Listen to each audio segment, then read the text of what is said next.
See not the editorial office of the People's Messenger. The entrance door is on the left-hand side of the back wall. On the right-hand side is another door with glass panels through which the printing room can be seen. Another door in the right-hand wall. In the middle of the room is a large table covered with papers, newspapers, and books. In the foreground on the left a window, before which stands a desk and a high stool. There are a couple of easy chairs by the table, and other chairs standing along the wall. The room is dingy and uncomfortable, the furniture is old, the chairs stained and torn. In the printing room the compositors are seen at work, and a printer is working a hand press. Hofstad is sitting at the desk, writing. Billing comes in from the right with Dr. Stockmann's manuscript in his hand. Billing. Well, I must say. Hofstad, still writing. Have you read it through? Billing, laying the MS on the desk. Yes, indeed I have. Hofstad. Don't you think the doctor hits them pretty hard? Billing. Hard? Bless my soul, he's crushing. Every word falls like, how shall I put it, like the blow of a sledgehammer. Hofstad. Yes, but they are not the people to throw up the sponge at the first blow. Billing. That is true, and for that reason we must strike blow upon blow until the whole of this aristocracy tumbles to pieces. As I sat in there reading this, I almost seemed to see a revolution in being. Hofstad, turning round. Hush, speak so that a Slaxon cannot hear you. Billing, lowering his voice. A Slaxon is a chicken-hearted chap, a coward, there is nothing of the man in him. But this time you will insist on your own way, won't you? You will put the doctor's article in? Hofstad. Yes, and if the mayor doesn't like it. Billing. That will be the devil of a nuisance. Hofstad. Well, fortunately we can turn the situation to good account, whatever happens. If the mayor will not fall in with the doctor's project, he will have all the small tradesmen down on him, the whole of the Householders' Association and the rest of them. And if he does fall in with it, he will fall out with the whole crowd of large shareholders in the baths, who up to now have been his most valuable supporters. Billing. Yes, because they will certainly have to fork out a pretty penny. Hofstad.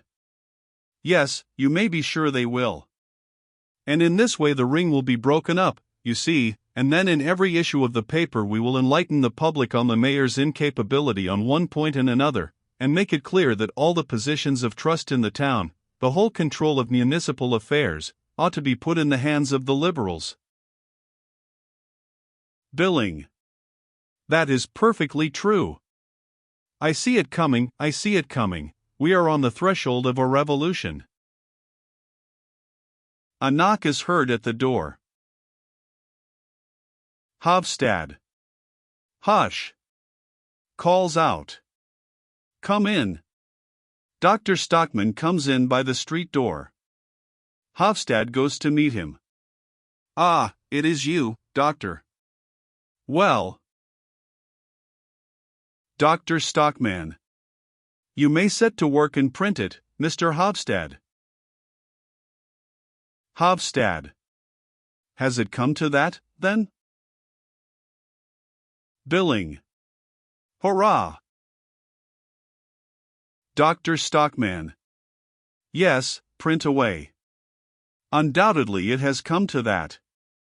Now they must take what they get. There is going to be a fight in the town, Mr. Billing. Billing. War to the knife, I hope.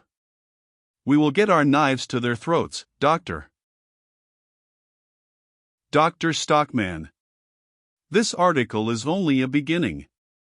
I have already got 4 or 5 more sketched out in my head. Where is a Slaxon? Billing calls into the printing room. Aslaxon, just come here for a minute. Hofstad. 4 or 5 more articles, did you say? On the same subject? Dr. Stockmann. No, far from it, my dear fellow. No, they are about quite another matter. But they all spring from the question of the water supply and the drainage. One thing leads to another, you know. It is like beginning to pull down an old house, exactly. Billing. Upon my soul, it's true, you find you are not done till you have pulled all the old rubbish down. Aslaxon, coming in. Pulled down? You are not thinking of pulling down the baths surely, doctor? Hofstad. Far from it, don't be afraid. Dr. Stockmann. No, we meant something quite different. Well, what do you think of my article, Mr. Hofstad? Hofstad. I think it is simply a masterpiece. Dr. Stockmann. Do you really think so? Well, I am very pleased, very pleased.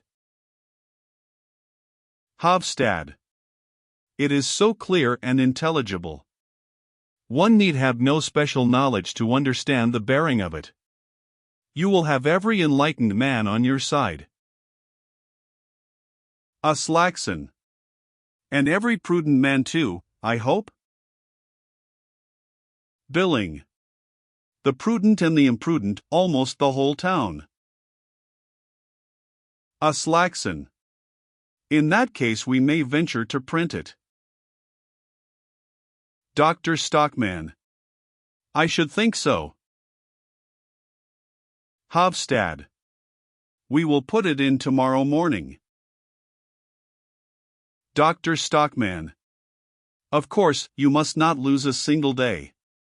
What I wanted to ask you, Mr. Aslaxon, was if you would supervise the printing of it yourself. Aslaxon. With pleasure. Dr. Stockmann. Take care of it as if it were a treasure. No misprints, every word is important. I will look in again a little later, perhaps you will be able to let me see a proof. I can't tell you how eager I am to see it in print, and see it burst upon the public. Billing. Burst upon them, yes, like a flash of lightning. Dr. Stockmann. And to have it submitted to the judgment of my intelligent fellow townsmen. You cannot imagine what I have gone through today. I have been threatened first with one thing and then with another. They have tried to rob me of my most elementary rights as a man. Billing. What? Your rights as a man. Dr. Stockmann. They have tried to degrade me, to make a coward of me, to force me to put personal interests before my most sacred convictions. Billing. That is too much, I'm damned if it isn't. Hofstad. Oh, you mustn't be surprised at anything from that quarter. Dr. Stockmann. Well, they will get the worst of it with me, they may assure themselves of that. I shall consider the People's Messenger my sheet anchor now, and every single day I will bombard them with one article after another, like bombshells. Aslaxon. Yes, but. Billing. Hurrah, it is war, it is war. Dr. Stockmann. I shall smite them to the ground, I shall crush them, I shall break down all their defenses, before the eyes of the honest public. That is what I shall do. Aslaxon, yes, but in moderation, doctor, proceed with moderation. Billing. Not a bit of it, not a bit of it. Don't spare the dynamite. Dr. Stockmann. Because it is not merely a question of water supply and drains now, you know. No, it is the whole of our social life that we have got to purify and disinfect. Billing. Spoken like a deliverer. Dr. Stockmann. All the incapables must be turned out, you understand, and that in every walk of life. Endless vistas have opened themselves to my mind's eye today. I cannot see it all quite clearly yet, but I shall in time. Young and vigorous standard-bearers, those are what we need and must seek, my friends. We must have new men in command at all our outposts. Billing. Hear, hear. Dr. Stockmann. We only need to stand by one another, and it will all be perfectly easy. The revolution will be launched like a ship that runs smoothly off the stocks. Don't you think so? Hofstad.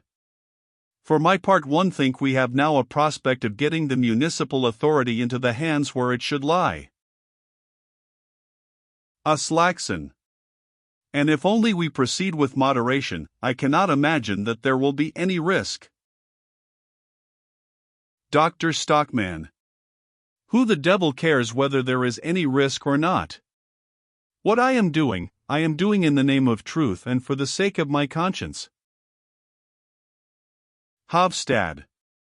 You are a man who deserves to be supported, Doctor. Aslaxon. Yes, there is no denying that the doctor is a true friend to the town, a real friend to the community, that he is. Billing. Take my word for it, Aslaxon, Dr. Stockmann is a friend of the people. Aslaxon. I fancy the Householders Association will make use of that expression before long.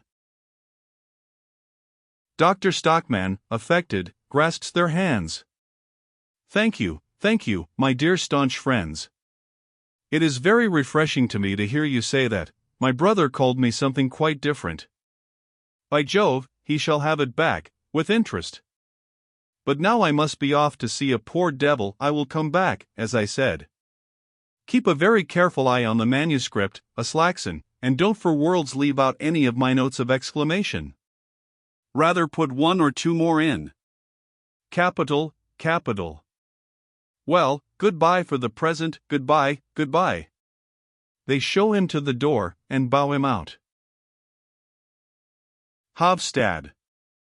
He may prove an invaluably useful man to us. Aslaxon. Yes, so long as he confines himself to this matter of the baths. But if he goes farther afield, I don't think it would be advisable to follow him. Hofstad.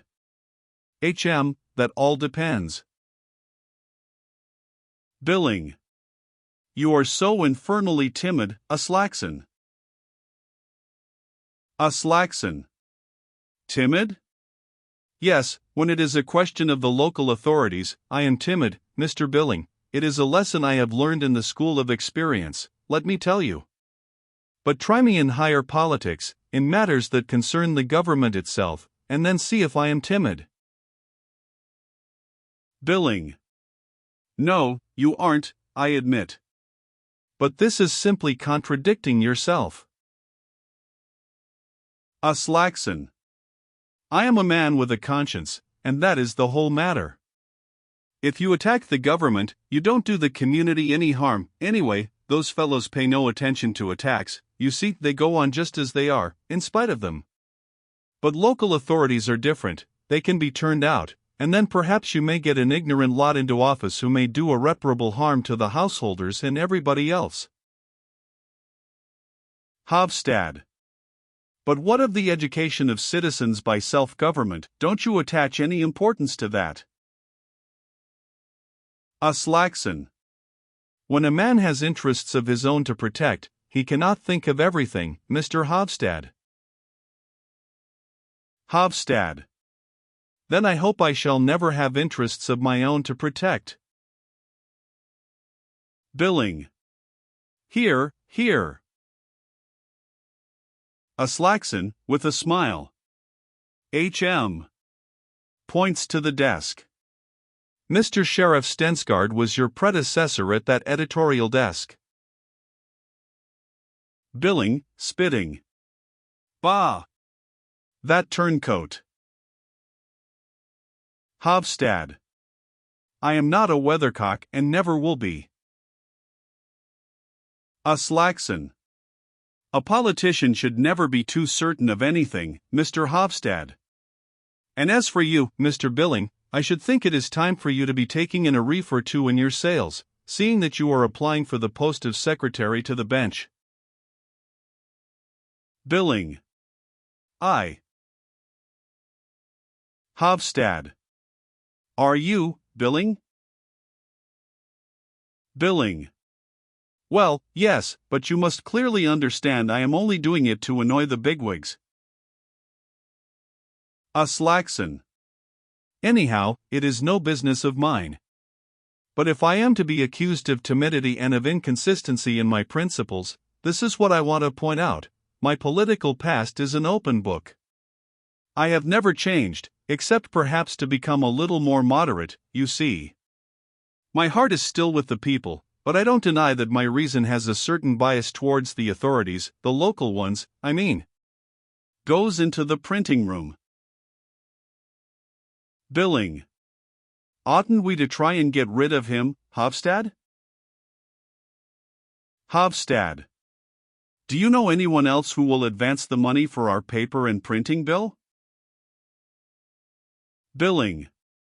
It is an infernal nuisance that we don't possess some capital to trade on. Hofstad, sitting down at his desk. Yes, if we only had that, then. Billing. Suppose you were to apply to Dr. Stockmann? Hofstad, turning over some papers. What is the use? He has got nothing. Billing. No, but he has got a warm man in the background, old Morton Keel, the Badger, as they call him. Hofstad, writing. Are you so sure he has got anything? Billing. Good Lord, of course he has. And some of it must come to the Stockmanns. Most probably he will do something for the children, at all events. Hofstad, turning half round. Are you counting on that? Billing. Counting on it? Of course I am not counting on anything. Hofstad. That is right. And I should not count on the secretaryship to the bench either, if I were you, for I can assure you, you won't get it. Billing. Do you think I am not quite aware of that?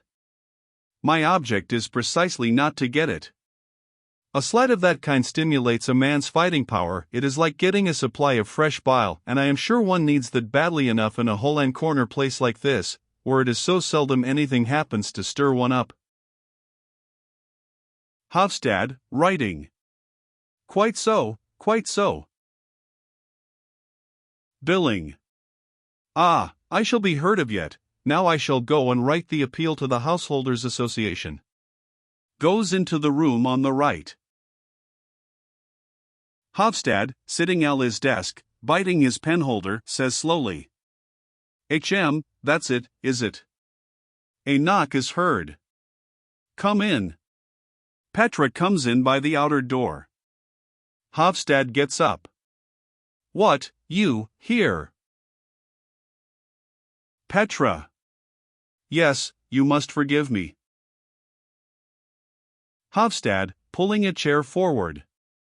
Won't you sit down? Petra. No, thank you, I must go again in a moment. Hofstad. Have you come with a message from your father, by any chance? Petra. No, I have come on my own account. Takes a book out of her coat pocket. Here is the English story. Hofstad. Why have you brought it back? Petra. Because I am not going to translate it. Hofstad. But you promised me faithfully. Petra. Yes, but then I had not read it. I don't suppose you have read it either? Hofstad. No, you know quite well I don't understand English, but... Petra. Quite so. That is why I wanted to tell you that you must find something else. Lays the book on the table. You can't use this for the People's Messenger. Hofstad. Why not? Petra. Because it conflicts with all your opinions. Hofstad. Oh, for that matter. Petra. You don't understand me. The burden of this story is that there is a supernatural power that looks after the so-called good people in this world and makes everything happen for the best in their case, while all the so-called bad people are punished. Hofstad. Well, but that is all right. That is just what our readers want. Petra. And are you going to be the one to give it to them? For myself, I do not believe a word of it. You know quite well that things do not happen so in reality. Hofstad. You are perfectly right, but an editor cannot always act as he would prefer.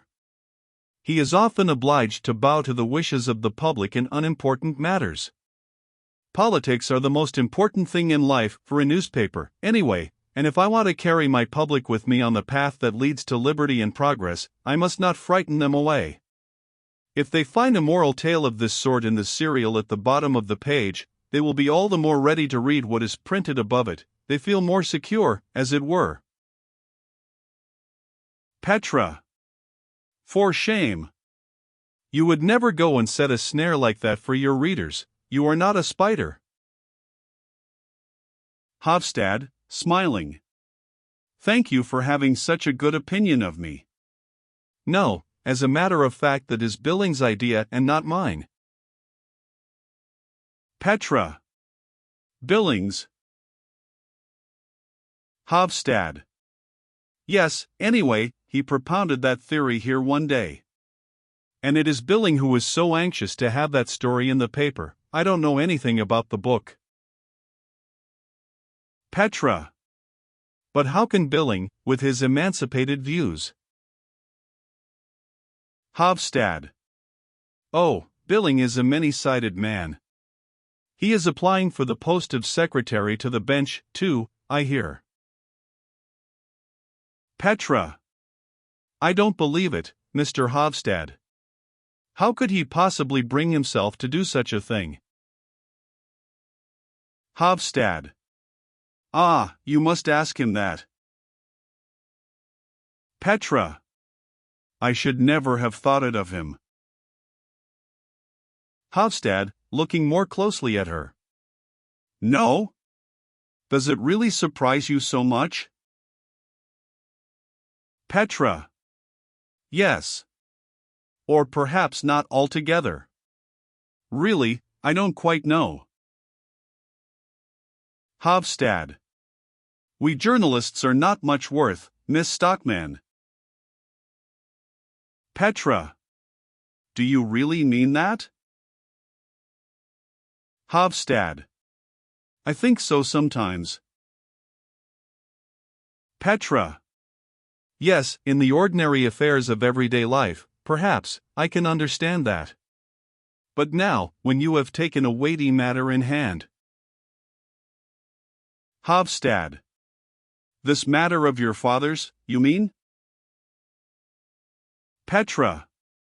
Exactly. It seems to me that now you must feel you are a man worth more than most. Hofstad. Yes, today I do feel something of that sort. Petra. Of course you do, don't you? It is a splendid vocation you have chosen, to smooth the way for the march of unappreciated truths, and new and courageous lines of thought. If it were nothing more than because you stand fearlessly in the open and take up the cause of an injured man, Hofstad. Especially when that injured man is ahem, I don't rightly know how to. Petra. When that man is so upright and so honest, you mean? Hofstad, more gently. Especially when he is your father, I meant. Petra, suddenly checked. That? Hofstad. Yes, Petra, Miss Petra. Petra. Is it that is first and foremost with you? Not the matter itself? Not the truth, not my father's big generous heart? Hofstad. Certainly, of course, that too. Petra. No, thank you, you have betrayed yourself, Mr. Hofstad, and now I shall never trust you again in anything. Hofstad. Can you really take it so amiss in me that it is mostly for your sake? Petra. What I am angry with you for, is for not having been honest with my father. You talked to him as if the truth and the good of the community were what lay nearest to your heart. You have made fools of both my father and me. You are not the man you made yourself out to be. And that I shall never forgive you, never. Hofstad. You ought not to speak so bitterly, Miss Petra, least of all now. Petra. Why not now, especially? Hofstad. Because your father cannot do without my help. Petra, looking him up and down. Are you that sort of man too? For shame. Hofstad. No, I am not. This came upon me so unexpectedly, you must believe that. Petra. I know what to believe. Goodbye. Aslaxon, coming from the printing room, hurriedly and with an air of mystery. Damnation, Hofstad, sees Petra. Oh, this is awkward. Petra. There is the book, you must give it to someone else. Goes towards the door. Hofstad, following her. But, Miss Stockmann. Petra. Goodbye. Goes out. Aslaxon. I say, Mr. Hofstad. Hofstad.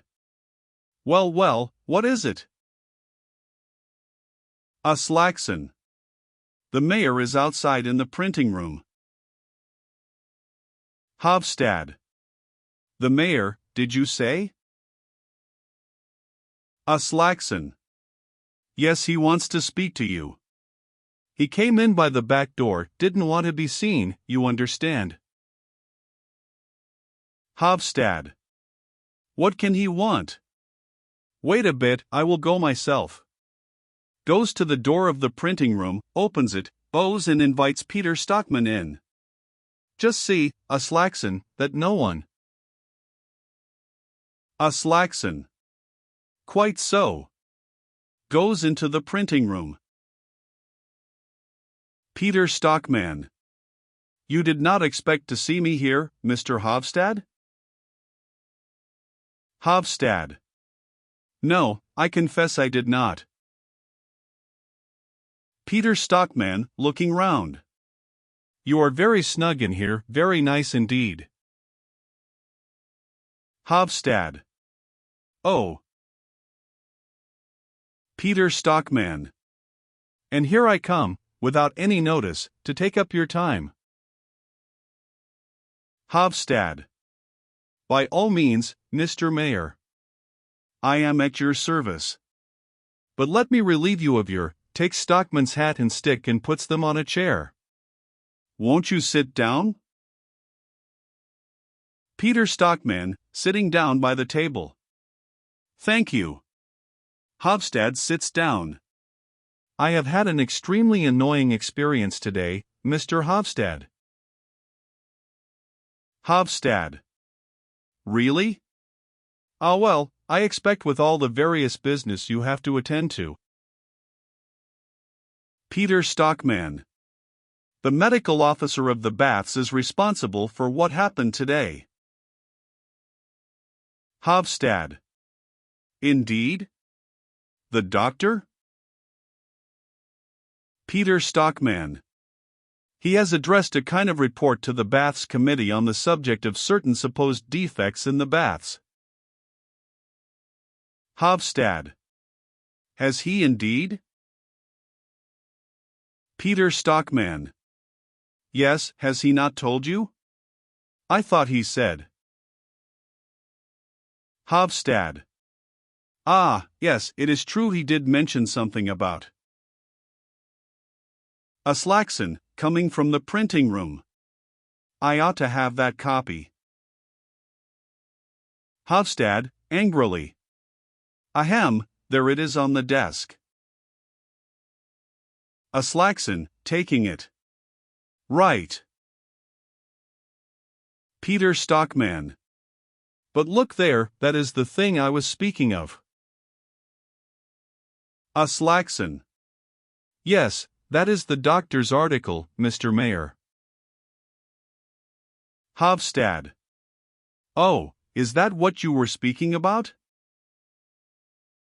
Peter Stockmann. Yes, that is it. What do you think of it? Hofstad. Oh, I am only a layman, and I have only taken a very cursory glance at it. Peter Stockmann. But you are going to print it? Hofstad. I cannot very well refuse a distinguished man. Aslaxon. I have nothing to do with editing the paper, Mr. Mayor. Peter Stockmann. I understand. Aslaxon. I merely print what is put into my hands. Peter Stockmann. Quite so. Aslaxon. And so I must, moves off towards the printing room. Peter Stockmann. No, but wait a moment, Mr. Aslaxon. You will allow me, Mr. Hofstad? Hofstad. If you please, Mr. Mayor. Peter Stockmann. You are a discreet and thoughtful man, Mr. Aslaxon. Aslaxon. I am delighted to hear you think so, sir. Peter Stockmann. And a man of very considerable influence. Aslaxon. Chiefly among the small tradesmen, sir.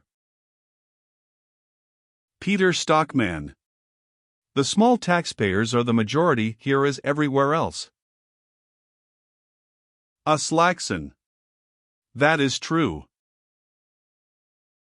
Peter Stockmann. And I have no doubt you know the general trend of opinion among them, don't you? Aslaxon. Yes, I think I may say I do, Mr. Mayor. Peter Stockmann. Yes. Well, since there is such a praiseworthy spirit of self-sacrifice among the less wealthy citizens of our town. Aslaxon. What? Hofstad. Self-sacrifice?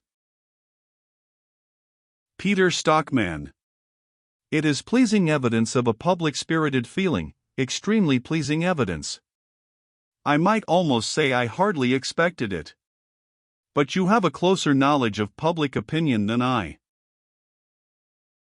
Aslaxon. But, Mr. Mayor. Peter Stockmann. And indeed it is no small sacrifice that the town is going to make. Hofstad. The town? Aslaxon. But I don't understand. Is it the baths? Peter Stockmann. At a provisional estimate, The alterations that the medical officer asserts to be desirable will cost somewhere about £20,000. Slackson. That is a lot of money, but... Peter Stockmann. Of course it will be necessary to raise a municipal loan. Hofstad, getting up. Surely you never mean that the town must pay? Slackson. Do you mean that it must come out of the municipal funds, out of the ill-filled pockets of the small tradesmen? Peter Stockmann. Well, my dear Mr. Slackson, where else is the money to come from? Slackson. The gentlemen who own the baths ought to provide that. Peter Stockmann. The proprietors of the baths are not in a position to incur any further expense. Slackson. Is that absolutely certain, Mr. Mayor? Peter Stockmann. I have satisfied myself that it is so. If the town wants these very extensive alterations, it will have to pay for them. Slackson. But, damn it all, I beg your pardon, this is quite another matter, Mr. Hofstad. Hofstad. It is, indeed. Peter Stockmann. The most fatal part of it is that we shall be obliged to shut the baths for a couple of years. Hofstad. Shut them? Shut them altogether? Slackson. For 2 years? Peter Stockmann. Yes, the work will take as long as that at least. Slackson. I'm damned if we will stand that, Mr. Mayor. What are we householders to live upon in the meantime? Peter Stockmann. Unfortunately, that is an extremely difficult question to answer, Mr. Slackson. But what would you have us do? Do you suppose we shall have a single visitor in the town if we go about proclaiming that our water is polluted, that we are living over a plague spot, that the entire town? Slackson. And the whole thing is merely imagination? Peter Stockmann. With the best will in the world, I have not been able to come to any other conclusion. Slackson. Well then I must say it is absolutely unjustifiable of Dr. Stockmann. I beg your pardon, Mr. Mayor. Peter Stockmann. What you say is lamentably true, Mr. Slackson. My brother has unfortunately always been a headstrong man. Slackson. After this, do you mean to give him your support, Mr. Hofstad? Hofstad. Can you suppose for a moment that I? Peter Stockmann. I have drawn up a short resume of the situation as it appears from a reasonable man's point of view. In it I have indicated how certain possible defects might suitably be remedied without outrunning the resources of the Baths Committee. Hofstad. Have you got it with you, Mr. Mayor? Peter Stockmann, fumbling in his pocket. Yes, I brought it with me in case you should. Slackson. Good Lord, there he is. Peter Stockmann. Who? My brother? Hofstad. Where? Where? Slackson. He has just gone through the printing room. Peter Stockmann. How unlucky. I don't want to meet him here, and I had still several things to speak to you about. Hofstad, pointing to the door on the right. Go in there for the present. Peter Stockmann. But? Hofstad. You will only find billing in there. Slackson. Quick, quick, Mr. Mayor, he is just coming. Peter Stockmann. Yes, very well, but see that you get rid of him quickly. Goes out through the door on the right, which a Slackson opens for him and shuts after him. Hofstad. Pretend to be doing something, a Slackson. Sits down and writes. A Slackson begins foraging among a heap of newspapers that are lying on a chair. Dr. Stockmann, coming in from the printing room. Here I am again. Puts down his hat and stick. Hofstad, writing. Already, doctor?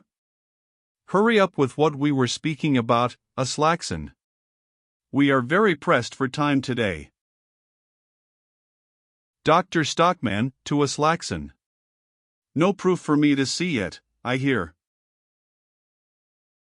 A Slackson, without turning round. You couldn't expect it yet, doctor. Dr. Stockmann. No, but I am impatient, as you can understand. I shall not know a moment's peace of mind until I see it in print. Hofstad. It will take a good while yet, won't it, a Slackson? A Slackson.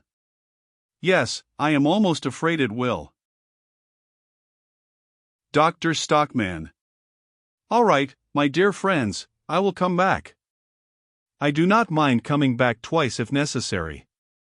A matter of such great importance, the welfare of the town at stake, it is no time to shirk trouble, is just going, but stops and comes back. Look here, there is one thing more I want to speak to you about. Hofstad.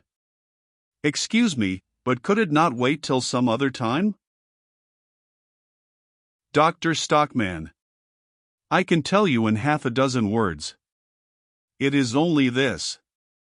When my article is read tomorrow and it is realized that I have been quietly working the whole winter for the welfare of the town. Hofstad.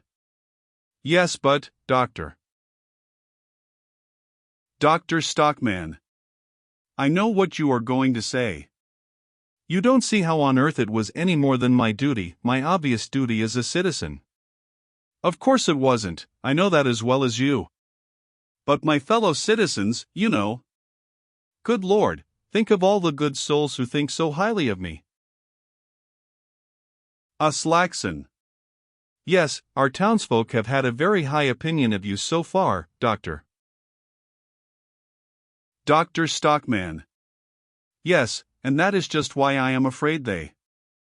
Well, this is the point, when this reaches them, especially the poorer classes, and sounds in their ears like a summons to take the town's affairs into their own hands for the future. Hofstad, getting up. Ahem. Doctor, I won't conceal from you the fact. Dr. Stockmann. I knew there was something in the wind. But I won't hear a word of it. If anything of that sort is being set on foot. Hofstad. Of what sort? Dr. Stockmann. Well, whatever it is, whether it is a demonstration in my honor, or a banquet, or a subscription list for some presentation to me, whatever it is, you must promise me solemnly and faithfully to put a stop to it. You too, Mr. Slackson, do you understand? Hofstad. You must forgive me, doctor, but sooner or later we must tell you the plain truth. He is interrupted by the entrance of Mrs. Stockmann, who comes in from the street door.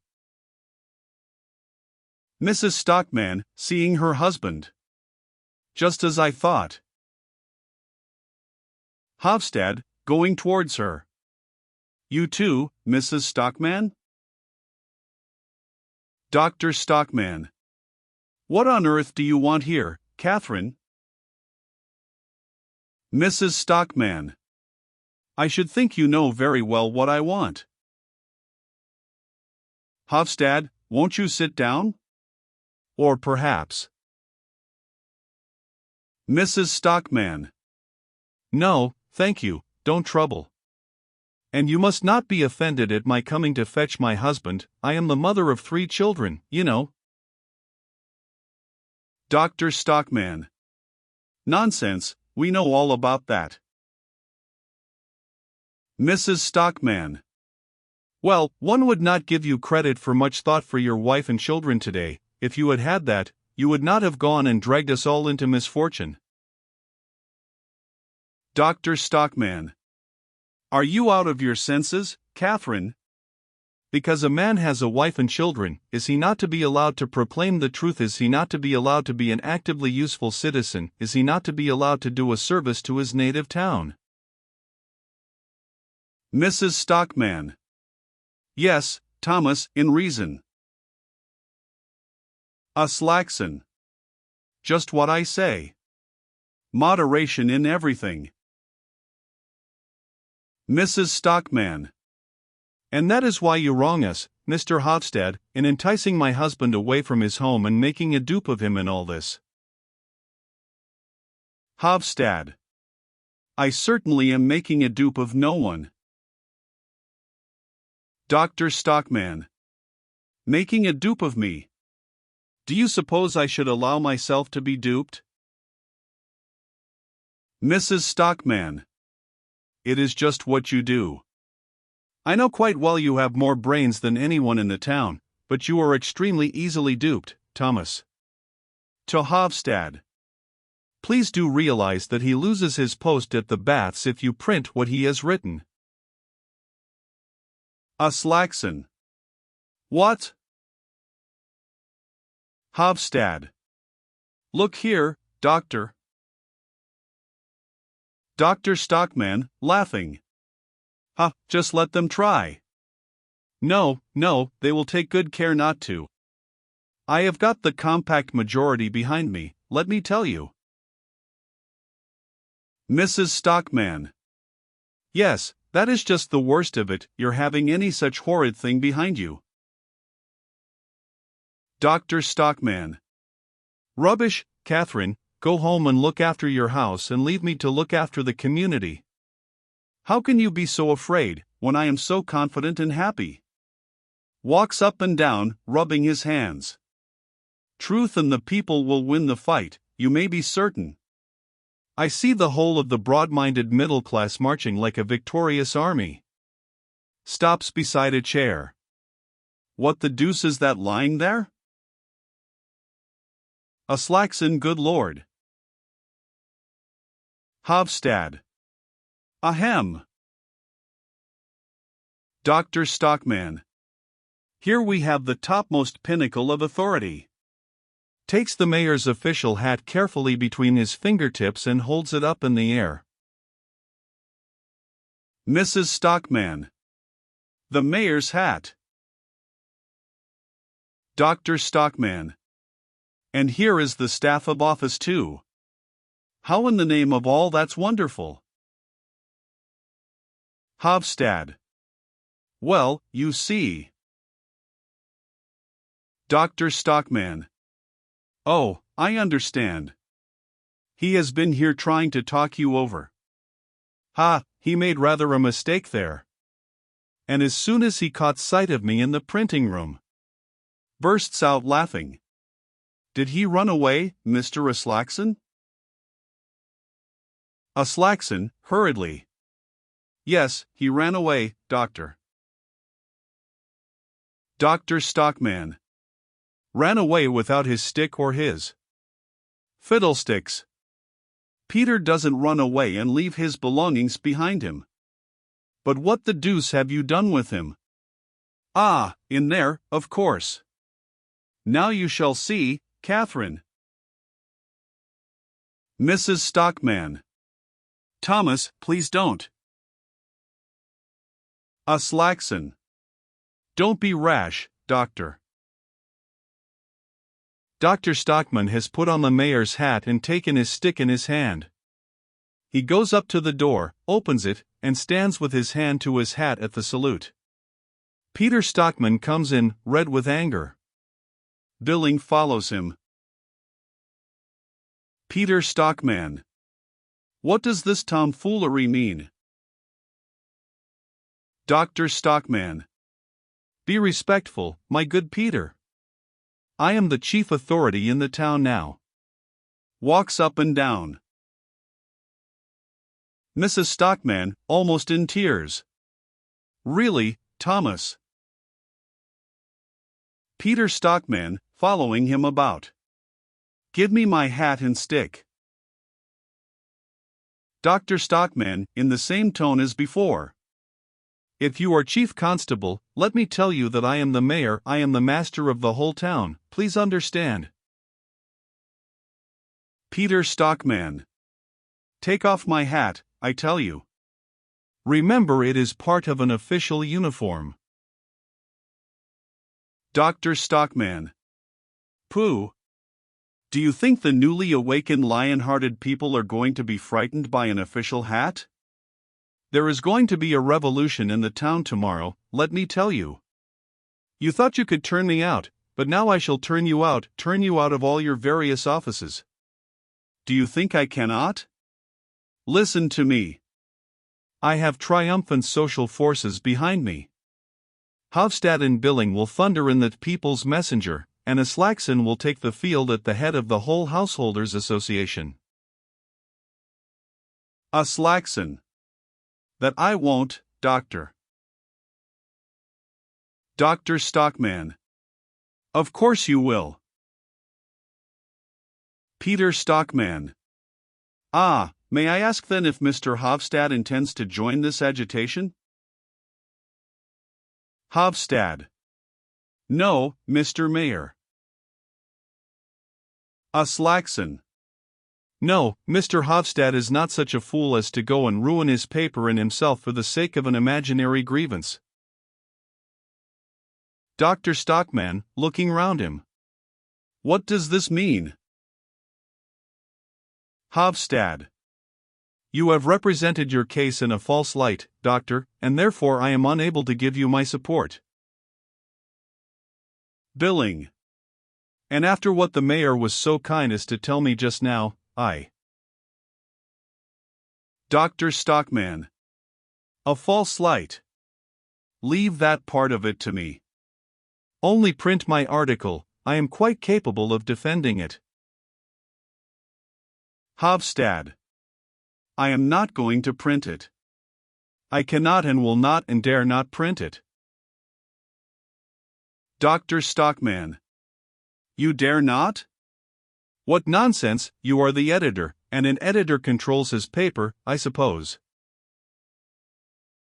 Aslaxon. No, it is the subscribers, Doctor. Peter Stockmann. Fortunately, yes. Aslaxon. It is public opinion, the enlightened public, householders and people of that kind, they control the newspapers. Dr. Stockmann, composedly. And I have all these influences against me? Aslaxon. Yes, you have. It would mean the absolute ruin of the community if your article were to appear. Dr. Stockmann. Indeed. Peter Stockmann. My hat and stick, if you please. Dr. Stockmann takes off the hat and lays it on the table with the stick. Peter Stockmann takes them up. Your authority as mayor has come to an untimely end. Dr. Stockmann. We have not got to the end yet. To Hovstad. Then it is quite impossible for you to print my article in the People's Messenger? Hofstad. Quite impossible out of regard for your family as well. Mrs. Stockmann. You need not concern yourself about his family, thank you, Mr. Hofstad. Peter Stockmann, taking a paper from his pocket. It will be sufficient, for the guidance of the public, if this appears. It is an official statement. May I trouble you? Hofstad, taking the paper. Certainly, I will see that it is printed. Dr. Stockmann. but not mine. Do you imagine that you can silence me and stifle the truth? You will not find it so easy as you suppose. Mr. Aslaxon, kindly take my manuscript at once and print it as a pamphlet at my expense. I will have 400 copies, no, 500 or 600. Aslaxon. If you offered me its weight in gold, I could not lend my press for any such purpose, Doctor. It would be flying in the face of public opinion. You will not get it printed anywhere in the town. Dr. Stockmann. Then give it me back. Hofstad, giving him the MS. Here it is. Dr. Stockmann, taking his hat and stick. It shall be made public all the same. I will read it out at a mass meeting of the townspeople. All my fellow citizens shall hear the voice of truth. Peter Stockmann. You will not find any public body in the town that will give you the use of their hall for such a purpose. Aslaxon. Not a single one, I am certain. Billing. No, I'm damned if you will find one. Mrs. Stockmann. But this is too shameful. Why should everyone turn against you like that? Dr. Stockmann, angrily. I will tell you why. It is because all the men in this town are old women, like you. They all think of nothing but their families, and never of the community. Mrs. Stockmann, putting her arm into his. Then I will show them that an old woman can be a man for once. I am going to stand by you, Thomas. Dr. Stockmann. Bravely said, Catherine. It shall be made public, as I am a living soul. If I can't hire a hall, I shall hire a drum, and parade the town with it and read it at every street corner. Peter Stockmann. You are surely not such an arrant fool as that. Dr. Stockmann. Yes, I am. Aslaxon. You won't find a single man in the whole town to go with you. Billing. No, I'm damned if you will. Mrs. Stockmann. Don't give in, Thomas. I will tell the boys to go with you. Dr. Stockmann. That is a splendid idea. Mrs. Stockmann. Morton will be delighted, and Egelif will do whatever he does. Dr. Stockmann. Yes, and Petra, and you too, Catherine. Mrs. Stockmann. No, I won't do that, but I will stand at the window and watch you, that's what I will do. Dr. Stockmann puts his arms round her and kisses her. Thank you, my dear. Now you and I are going to try a fall, my fine gentleman. I am going to see whether a pack of cowards can succeed in gagging a patriot who wants to purify society. He and his wife go out by the street door. Peter Stockmann, shaking his head seriously. Now he has sent her out of her senses, too.